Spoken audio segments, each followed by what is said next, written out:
الرحیم اولئک الذین اشتروا الضلالة بالہدی فما ربحت تجارتهم وما كانوا مہتدین صدق اللہ العظیم۔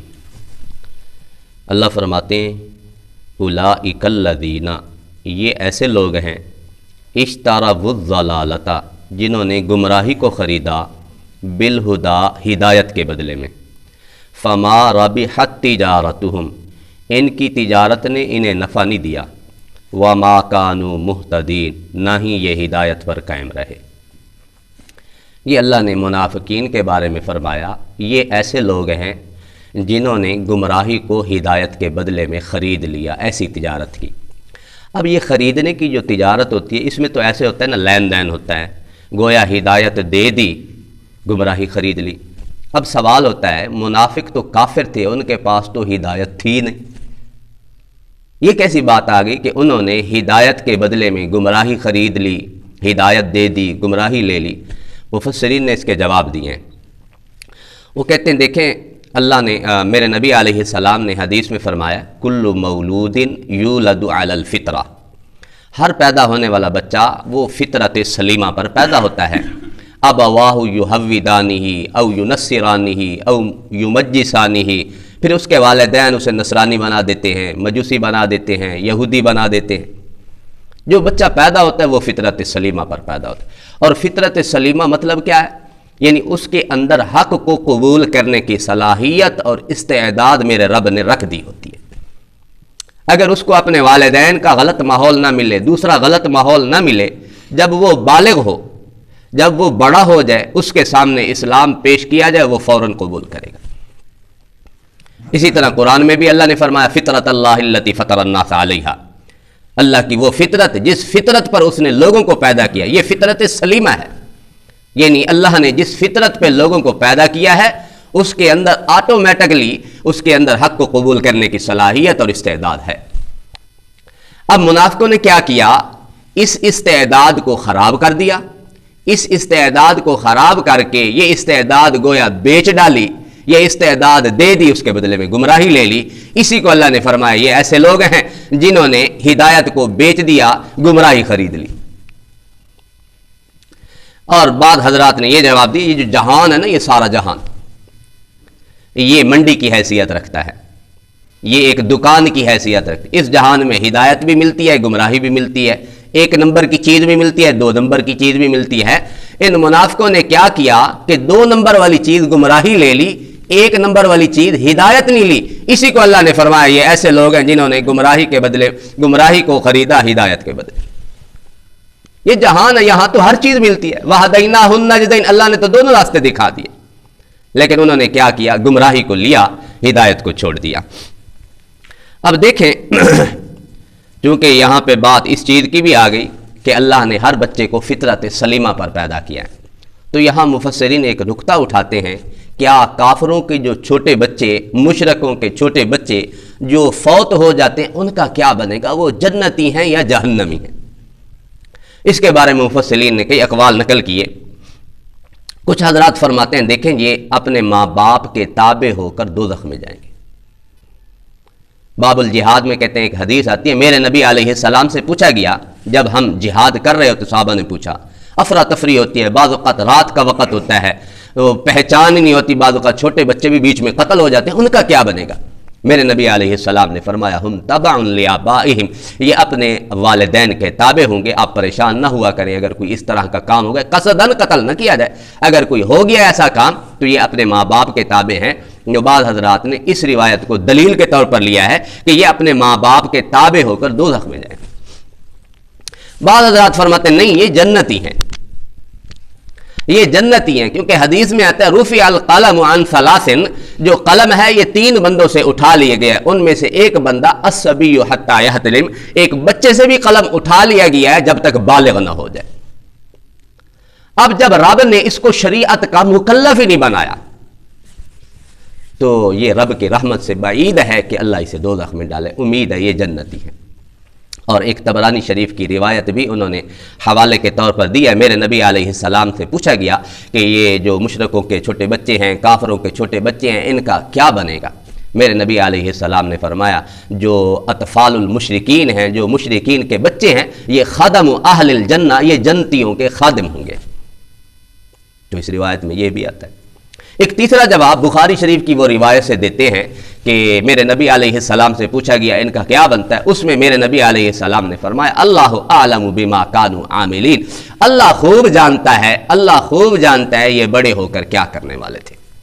ہمارے امام ابو حنیفہ رحمہ اللہ تعالی نے احادیث کو سامنے رکھ کے یہ کہا ان کو نہ ہم حتمی طور پر جنتی کہہ سکتے ہیں، نہ ان کو ہم حتمی طور پر دوزخی کہہ سکتے۔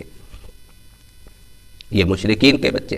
باہر کیف منافق ایسے لوگ ہیں جنہوں نے گمراہی کو خریدا ہدایت کے بدلے۔ حضرت ابو قتادہ تابعی ہیں، وہ کہتے ہیں دیکھیں جی انہوں نے ہدایت کو چھوڑ دیا، گمراہی لے لی، انہوں نے جماعت کو چھوڑ دیا، جماعت سے پیچھے ہو گئے۔ حضور علیہ السلام کی جماعت کے ساتھ نہیں ملتے تھے۔ غزوہ احد والا واقعہ سامنے، میرے نبی علیہ السلام لے کر چلے جماعت 1000 کا لشکر، 300 منافق راستے میں علیحدہ ہو گئے تھے، ہم نہیں جاتے آپ کے ساتھ۔ اور بتایا بھی گیا من شذ شذ فی النار، جو جماعت سے علیحدہ ہو گیا جہنم میں جا پڑا۔ ید اللہ علی الجماع، اللہ کا ہاتھ ہوتا ہے جماعت پر، تو جماعت کے ساتھ مل کے ایک جماعت ہونی چاہیے۔ تو اور اس کے ساتھ ساتھ جو منافقین کی نشانیاں بتائی گئی ہیں کہ اذا حدث کذب، جب بات کرے گا جھوٹ بولے گا۔ اب جو سچائی کو لیتا ہے وہ ہدایت کو لیتا ہے، جو جھوٹ کو لیتا ہے وہ گمراہی خرید رہا ہے۔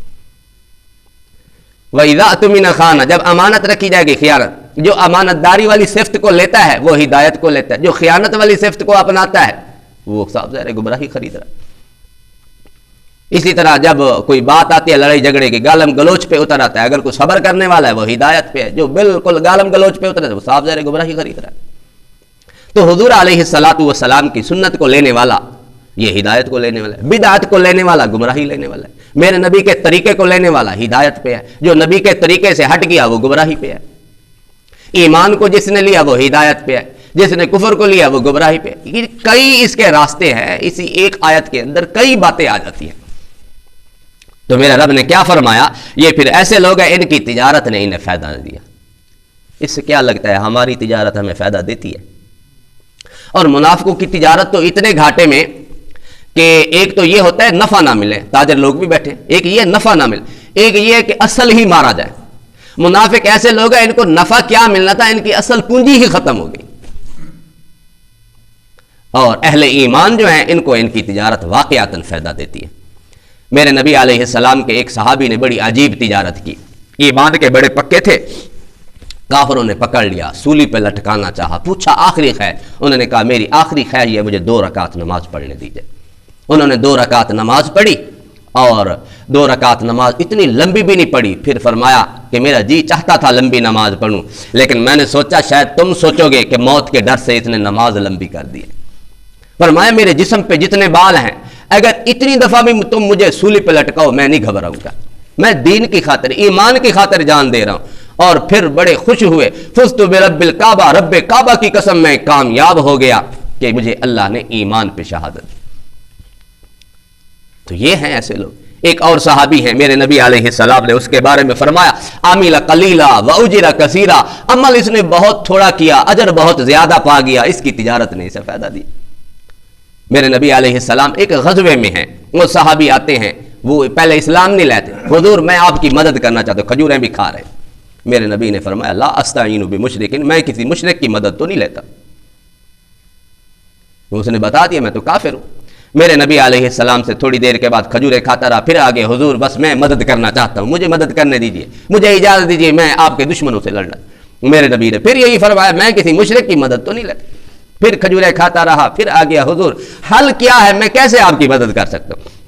میرے نبی نے فرمایا کلمہ پڑھ، اشہد ان لا الہ الا اللہ واشہد ان محمد الرسول۔ جب کلمہ پڑھا، کلمہ پڑھ کے جہاد میں شریک ہوا، صحابہ کہتے اتنی دلیری سے لڑا، اتنی دلیری سے لڑا، دشمنوں کی صفوں کو پلٹ کے رکھ دیا، شہید بھی ہو گیا۔ اس موقع پہ میرے نبی نے فرمایا عامل قلیلا واجر کثیرا، عمل بہت تھوڑا کیا، اجر بہت زیادہ پا گیا، اور ایسا رتبہ پا گیا جس کو مردہ کہنا بھی منع ہے، اور جس کا جنازہ پھر میرے نبی نے خود پڑھایا ہو اس کی کیا شان ہے۔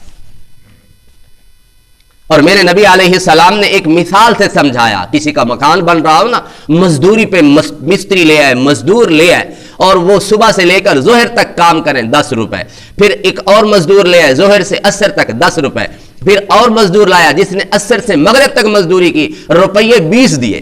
میرے نبی نے فرمایا میری امت کی مثال ایسے ہے، بہت تھوڑا کام کرے گی، عصر سے لے کر مغرب تک مزدوری ڈبل۔ امت کی عمریں، میرے نبی علیہ السلام کی امت کی عمر کم ہے، محنت بہت کم کرے گی، عمل بہت کم کرے گی، لیکن اجر پچھلی امتوں سے زیادہ پا جائے گی۔ اس لیے فرمایا میرے نبی نے نحن الآخرون السابقون یوم القیامہ، ہم جو ہیں آخر بھی ہیں، ہم پہلے بھی ہیں۔ صحابہ نے پوچھا حضور پہلے کیسے؟ میرے نبی نے فرمایا پہلی پہل جو امت جنت میں جائے گی وہ میری امت ہوگی، اس لحاظ سے ہم پہلے ہیں، آخری اس لیے ہیں کہ میری امت آئی آخر میں ہے۔ تو یہ امت ہے جو تجارت کے اندر نفع کما رہی ہے، ہم اپنی تجارتوں کو نفع مند بنائیں، ہدایت کو لیں، گمراہی والے راستے کو چھوڑ دیں، خیر کو لیں، شر والے راستے کو چھوڑ دیں، صلح والے راستے کو لیں، جھگڑے والے راستے کو چھوڑ دیں، یہ ہدایت ہے۔ بقیہ جو راستے ہیں گمراہی کے ہیں۔ اللہ ہمیں عمل کی توفیق نصیب